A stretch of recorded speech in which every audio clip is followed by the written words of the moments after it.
Dave Borges, Hearst, Connecticut Media. For anyone, but maybe particularly Alex or Donovan, just because you might be guarding him more, what do you see from the kid from, I don't know if it's Lede or Lede, what do you see from him as far as being a potentially tough matchup for you guys? I mean, he's physical, can score at all three levels, puts the ball on the floor, he could get to the rim off the dribble. He attacks the offensive, defensive glass at another level. He's a great player. Much respect for him, and I just got to really lock into this matchup.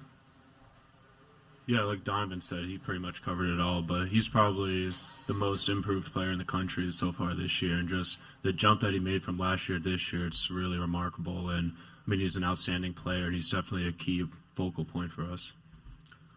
Take one right in front here. Joe Ruda, Hartford Current. Tristen, obviously you had a good game against San Diego State last year in the title game. Just to be playing them again, sort of, what are the feelings there? Do you think about that game a lot leading into this? I mean, no, not really. They had a whole different team last year, and so did we. I feel like, last year I was probably like one of the third or fourth options, so they weren't really worried about me last year, and then I have a different role this year, so I don't really think about that game, but just gonna go out there and do whatever I could do to help the team win. In the back. Just what's it like having this in your backyard, and how many fans are you expecting for the game? Yeah, super excited to play in Boston. I think probably the only chance I get to play with UConn in Boston, so it'll definitely be special. But at the same time, it's a Sweet 16 game for us, so we're just locked in as if it was in any other location. And I'm trying to get a lot of friends and family. I don't really know the number yet. You have a question right here? Zach Braziller, New York Post, for, I guess, Tristen and Cam. What has Hassan meant to this team? He was obviously a big recruit coming out of high school and didn't quite, I guess, meet expectations at A&M and has really kind of blossomed with you guys. What does he mean to you, your team? Yeah, I mean, he means a lot. He's the voice of our team. He comes off the bench and he does great things. He plays great defense, and he's a great teammate. I feel like number one thing that he does, he's a great teammate. He's a leader. He's positive on and off the court. So he's a good friend of mine, and he's really done well here. Yeah, I mean, like Tristen said, Hassan's a great teammate. A very hard worker. Always seems to come in off the bench and give us the spark that we need. He's just somebody that is always making winning plays. Whether it's an offensive rebound, defensively, knocking down shots. He really does it all for us, and he's been great for us all year. Jimmy? Associated Press. I don't know if you guys saw, but the president of the NCAA said today that he wanted to eliminate player-based prop bets for games because players get hassled from fans who maybe lost their bets because has anyone ever had that happen to them, that someone reached out to them and said, hey, you cost me money or anything like that? And would you like to see prop bets banned? No, I mean, no one's really reached out to us. So really no comment on that right now. Here in front. Gavin Keefe from the London Day. This is for Donovan. Donovan, you've really stepped up your game the last few games or so. What's been the difference for you? Really just, there's a lot at the line, and, I've really felt the best I felt in a long time. Healthy, feeling light, moving around the floor better, and we're competing for the best of the best right now, and we're trying to do special things, and, really I'm just trying to impact the game any way I can and help my team win. Right here to the right. Alex, Steve Buckley from The Athletic. Something just popped into my head. You mentioned tickets and accommodating people. I'm guessing with a big game coming up, you've designated somebody in the family to handle all that. Who is that person, and how does that all work out? Yeah, my mom, she's been helping me a lot with the tickets, and she's telling people yes and no, but all these guys up here got a lot of tickets too, not just me, so, we're letting other people figure it out. We're just more so focused on San Diego State. We don't really talk about tickets or really try to focus on that at all. Do you have veto power on the yeses or the nos? Yeah, she's got all the power and who can come or not. Right here. Matt Rybaltowski with Forbes. Congrats on the return to the Sweet 16. For Donovan or Stephon, you guys are laser focused on San Diego State right now, but in terms of NIL, there's a proposed 8-team NIL tournament in Vegas next year. How intrigued are you by events like that? Is that something that you would be interested in participating in? I mean, I don't really understand it. I don't know what's going on, the rules behind it, and all that stuff. And right now it's hard to think about other stuff, other games, rather than San Diego State. And like I said, I don't understand what's going on in that tournament. And like I said, it's no real comment on that one. Right here in the middle, okay. Really weirdo with 7 News in Boston. Alex, I know you're playing in your backyard, but for the rest of you guys, the university is, practically here in the East Coast, and you could say you're all playing in your backyard, so to speak. How much do you think it'll help having this alumni base, having the fan base be here and help you when you are playing on a Sweet 16 stage? For anybody that wants to answer that question. Yeah, it's super important for us. That's why we worked so hard this year. We knew at the beginning of the season that we can go from Brooklyn to Boston, and having the UConn fans was definitely a major reason why we wanted to work so hard in the off season, just have them in our background too. So yeah, just super excited to have them come up to Boston. We'll definitely need their support. We'll definitely need their energy. From the back. Brendan McGeer, Pawtucket Times. This is for any of the players. Obviously, much has been said about the Big East only getting 3 teams in the NCAA tournament. What does it say about you guys and also Creighton and Marquette, the 3 entries still alive at this point, and it speaks to the power of the league in general? I mean, I feel like it just shows what type of league the Big East is. We got a lot of high quality teams with teams that should have been in the tournament, and teams playing at a high level. And I feel like we're just proving, how physical the league is, how good the league is, and, showing everyone that we could, compete against any conference and any competition. Here in front. Don Amori, Hartford Current. Steph and Cam, if you could kind of both speak to this, but when you hear your coach say that you guys have made yourselves bulletproof, as players, how does that hit you? Does it fill you with more confidence? Does it give you more confidence when you go into knowing that your coach is kind of willing to go out on a line like that? I mean, for me, it gives me a lot of confidence just knowing that, he has that kind of, thought process for us going into these games, knowing how good, how talented we are, knowing that, if we just stay connected, that, we feel like we can win any kind of game, I feel like we're the best team in the country, and I feel like that's what he kind of meant by that, just sticking to what we do, and I feel like we could beat any team in the country when we do it. Yeah, I mean, like Steph said, I think Coach brings up the bulletproof part when we're at our best defensively, and I think we lock in on that end of the floor. I think that is kind of when we're at our highest level. So, going forward, I think any team can be beaten, but we're pretty confident that if we lock up on that end, then we're the best team. We have about 5 minutes left if there's any other questions. Take one right here in the middle. Zach Brazil, New York Post. Donovan, what does this day, March 27th, mean to you? Yeah, I mean, it means a lot. 6 years ago today, I lost my mom, and that changed my life forever. I really wasn't the biggest fan of basketball, and I loved it and enjoyed playing it. But really, when she passed, it made me realize how much I love basketball, and give me a reason why to be great, and how to, just give me a reason to go. She was a big basketball player in Maine, and had a great career. And instead of going to WNBA, she wanted to have kids and be a mom. So she had me and my sister, and I just try to live her name through the game. Why did her passing make you love basketball more, or really go more into it? Yeah, I mean, it just gave me a reason to make her proud, and gave me a way to represent her, and feel like I still had an attachment to her. She was the best mom anyone could ask for, and she influenced me in so many ways, and I'm just hoping to make her proud. If there's no other questions, anything else? We'll take one more here. Back right. Mark Silasenu, Union Tribune for Tristen. Last year's game, San Jose closes to 5 with 5 minutes to go. You guys run a play for Justin. I think you had the assist on that play. Could you just take us through that play and how important was that 3 to kind of putting them away? Yeah, I mean, we throughout that game we ran a lot of plays for Jordan to get shots. He was one of our best players on the court, and we know we needed a shot to separate the lead.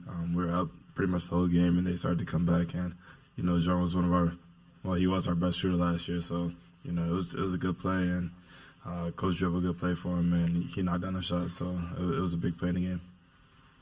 Take one last one here in the back right, fellas. Hi, guys. Ian Steele, ABC6 Rhode Island. For anyone who wants to speak on it, Andre Berry and Malik Martin, what have they done for the team throughout these past couple of years for you guys? They push us, off the court when we're not practicing and stuff. We're just doing individual workouts and, trying to expand our game as many ways as possible. They've pushed us off the court and, tried to help develop us into better players for this team. Yeah, obviously excited to get into Boston last night, and the rematch of the last year's title game. It's funny, I think, since both programs have played like the maximum amount of games almost. I don't know if they got to the conference championship game in their league last year, but since that championship game, we both got to the finals of our conference tournament, and obviously, coming back from that game last year, we both got into, this game again. So a lot of respect for San Diego State and coach and their culture. I think it's an awesome matchup. The Sweet 16 has all great matchups. Thank you. Questions for Coach Hurley? Right here in the back, right? Coach Mark Ziegler from San Diego Union Tribune. I just asked Tristen about this. Can you take us through last year? It's a 5-point game. They close it. People are kind of getting uneasy in the arena, and you called a play for Jordan. What was the play call? Why did you call that in that moment, and how much did it change the game? Yeah, our people were getting uneasy. I'm sure San Diego State people were excited. We knew they were going to make a run. They're such a good team, such a great program, culture, pride. And that was just an action that we, was probably our second or third counter off of something we call scissors. It was scissors triple. So it was like a scissor action for our point guard, but what we really wanted was, it was a triple for Hawkins. And obviously, as far as movement shooters goes and clutch shooters, they make it hard on you to get to the rim and score. Their defense is excellent at the paint, so that was the call. Right to the left. Dan, Pete Thamel from ESPN. Donovan just answered a question about the anniversary of his mother's death. Obviously, that's something that's really shaped his life and his love for basketball. I'm wondering, you've obviously known him now for 4 or 5 years, recruiting him, being a local kid. I'm wondering how you've seen him honor her in that way, and just speak to the depth of her memory and how it shaped him, please. Yeah. Donovan's just, it's just unique personality. It's just rare to see somebody that's dealt with what he's dealt with, heartbreaking tragedy, and then has the personality that he has. He's so alive and he's so vibrant and he brings so much personality, and he's a total giver. He's just a special, unique human being. Even how he handled the way he was raised by his parents and the community in Bristol, how they didn't let him get too big for his, is it britches, Pete? Okay. Even the way he handled last year at the end of the season, he would have been a top 20 pick, knew it wasn't ready. Literally the next day just came in and said, like, hey, Coach, I'm not ready. Let's run it back. There wasn't a meeting with the agent and a series of the drama. He's a special kid. Right here in the middle. Hey Dan, Mike Abelson, New Hampshire Union leader.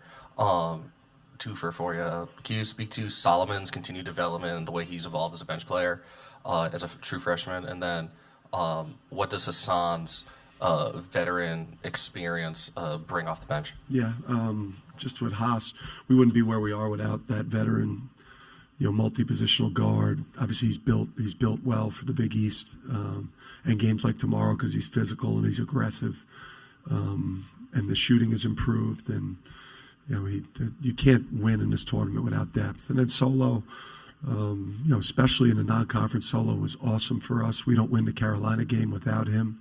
At MSG, he was brilliant in that game. League play is tougher on freshmen, but you could see a guy that, if he stays with us and trusts the program's got a chance to develop into a tremendous player at UConn. Right here in the middle, Coach. Hi, Coach. Marley Weirda with 7 News in Boston. You guys obviously have geography on your side this weekend. How much of an impact will that make, knowing you're going to have a lot of fans at the Garden this weekend, and especially when you're playing on this kind of a stage? Yeah, we hope so. We certainly hope so. We hope the crowd could be a store's north for us. Maybe feel a little bit like MSG does for us when we play there. The Big East tournament, and then during the Big East regular season too. So we've earned that by the season that we've had. This wasn't some gift by the committee to try to make it as easy as possible for us. We've earned our position. We've manifested Brooklyn to Boston. Since really April, since last year when we won the championship, and we've worked incredibly hard over that time period to earn the opportunity to play in front of hopefully a 60% UConn type of crowd, and then hopefully Illinois fans and Iowa State's fans don't get involved. Right here to the right, Coach. Thanks, Jacob Feldman from Sportico. I'm curious for UConn as one of the top programs in the country to maintain that status. How important is it for the Big East as a conference to maintain its strength? And going forward, what changes, if any, do you expect to see to make sure that the conference gets the respect it deserves? Yeah, I think we've proven ourselves at the top end. Villanova's not too far removed from a national championship. Obviously, we won it last year. Us, Marquette, Creighton are all vying for it this year. I just think some of the other situations with some of the programs just going to take a little bit more time. Thad Mata's made huge strides at Butler. Coach Pitino, Kim English, Ed Cooley, Shaheen Holloway. We have people in places. Villanova, obviously, with their pedigree. I just think some of our programs are going to take another big jump this upcoming year, and then. I think the best thing that we could all do is schedule the right way with the non-conference, and then, you got to win big non-conference games. You have to. You got to come into league, with some big non-conference wins. We went out and, we beat Carolina, we beat Gonzaga, we beat Texas before we got to league play. Marquette went out and did the same type of things. We just need more teams performing at a higher level in non-conference. Here in the front right, Coach. Jimmy Golan with the Associated Press.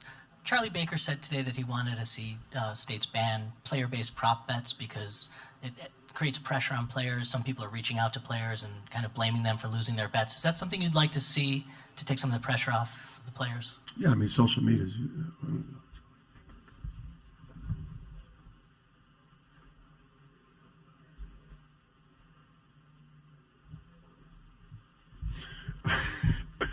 Thank you. I just think it's social media is. I don't really know what a prop bet is, but social media is vicious. So anything we could do, just to make it less vicious, I'd be all for that.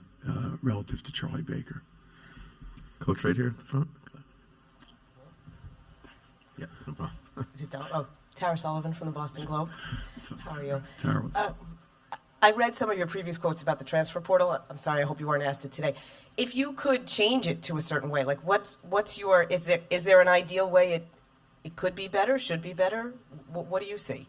Yeah, I think we could wait till we get to maybe the conclusion of the season. That would be nice. It almost feels like in a way right now, teams that are really, really successful and having great seasons, or it's almost like becoming pro sports where it feels like we're going to have like the last pick in the draft, right? Where we're like a lot of the players will be, will have made decisions because we're not recruiting. We may be listed by some players on some lists of having shown interest, but I know that I don't have interest right now because I'm just all you could focus on. I think with the way that we function as a program is like on our team and coaching the season and then we'll make personnel moves, once we're done coaching this group. But I mean, you can't open up that window until the season's over. I don't think you should play in 5 schools in 4 years or 4 schools in 4 years. I don't think that's healthy for the individual, for the long-term, like 50, 60-year life after their playing career is over. Because there's no connection with a university, a coaching staff, a network of alumni that could help create opportunities once basketball is over. I just think, whether it's a one-time I don't know. I don't like the window being open right now, and I just don't think it's healthy for somebody to be able to change schools like underwear. Coach over here to the right. Dan, Ian Steele, ABC Rhode Island. 2 guys on your staff with Rhode Island ties, Andre Berry, Malik Martin.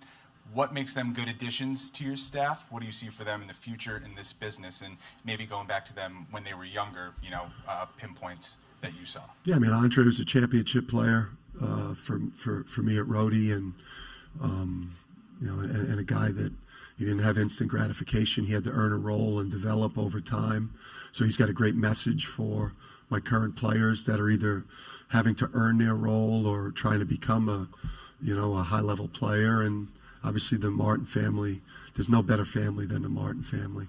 Hassan Martin's one of the best and greatest players I've ever coached, and that is like the greatest Staten Island family of all time right there. Those are incredible people. So anytime you can have that type of connection, it helps your culture significantly.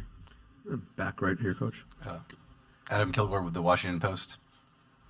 How did the challenges that you went through as a college player shape you as a coach and how you approach your own players today?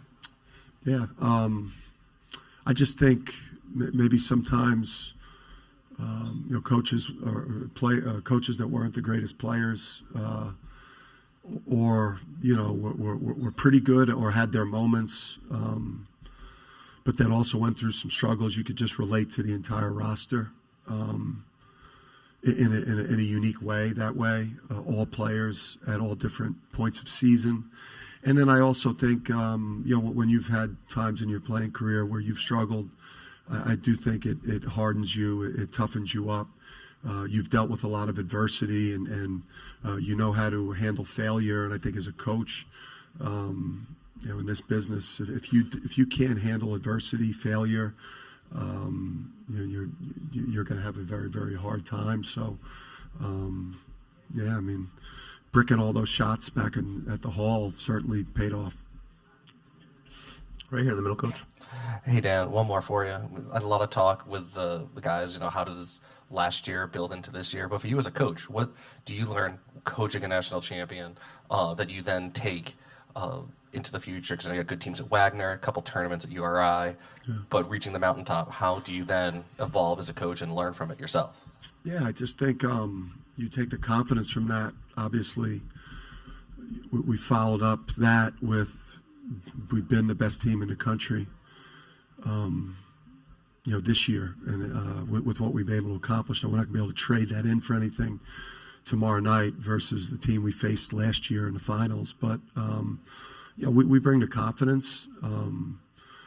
We believe. We think we're supposed to win these games, and it's like a kind of a double because just UConn, the fan base, the organization, the history in men's and women's basketball. We truly believe deep down in some place that this is what we're supposed to do this time of year. Plus, we did it last year. But then we didn't carry the complacency that other national championship teams carry with them, because since June we've worked like we haven't won anything, and I think that's the secret sauce. We have time for about 2 more. Go right here in the middle, Coach. Hey Dan, Matt Rybaltowski with Forbes Sports Money. There's a new sports book at the XL Center, and Temple has been under investigation for betting activities over the last few weeks. So in light of that, should there be more seminars and player outreach efforts out there to protect the players from some of the unscrupulous and nefarious characters who are in the environment now? Yes, absolutely. With just how easy it is to gamble on your phone, or, again, locally, I don't think you can do enough that way. So, absolutely. In light of that, we've had internal conversations here at the athletic department about, continuing to stress that to our student athletes. Right here in front, Coach. Dan Mori, Hartford Current. The other day, I know you referenced making yourselves bulletproof, and today you've talked about how you've earned the position that you're in, and no complacency. How much, with all the success of the last 60 or so games, 50 games, has your job or approach changed to where it's really positive reinforcement now? You want to continue to build the swagger and build the confidence that your team has, because there's not much reason to criticize it. No, I mean, probably some of the big, my superstitions are stacking up because we've won so much, so like keeping track of that's been tough. And like last year, we were a 4 seed. We earned a position to have to go out west with UCLA, Gonzaga out there, and had to play Gonzaga in Vegas. So yeah, we earned the opportunity to be the number 1 overall seed and play in Brooklyn and take buses. When I talk about bulletproof, we're vulnerable. This is not a best of 5, a best of 7. You have one off night, where everything, falls apart. You could be the best team in the country and not win the tournament. When I talk about bulletproof, for me, the formula is top 10 offense, top 10 defense. Be a tremendous rebounding team, being a team that plays with utter desperation in terms of how hard we play, and then having depth to survive. The other night, a 2 for 22 3-point effort, or 3, and one of those was, from a walk-on not named Andrew Hurley at the end of the game. So we shot the ball horribly, but we were bulletproof the other night because of our defense, our passing, our ability to score rim twos. We could win a lot of different types of games. So you want to make yourself as bulletproof as possible in this tournament by just being as well-rounded and as deep. Coach, we'll take one last one here, Bruce. Go ahead. You've been boring. You've been very boring in this press I'm not getting the right questions. What do I need to ask to liven you up a little bit? Charlie Baker. There you go. No, we don't want to hear Dan sing. I'm a Bengal fan. I'm a Bengal fan. Last time, remember when I made you do the Icky Shuffle years ago? That was Mohegan? Yeah. That was. You I want to do it remember again? that. No, I do not. No, right. Please no. This year's team, a lot of opposing coaches will say this year's team is better, scarier to them than last year's. Last year's probably had more high-end talent. You agree with that, and why?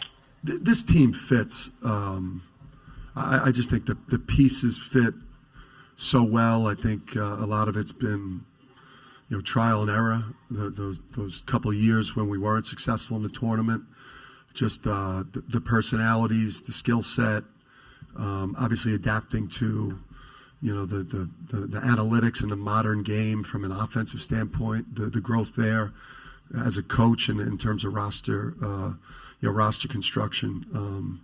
There's NBA prospects on this roster. I know that, somebody said something about being able to win. And we picked closer to 4th than we were 3rd in our Big East coaches preseason poll.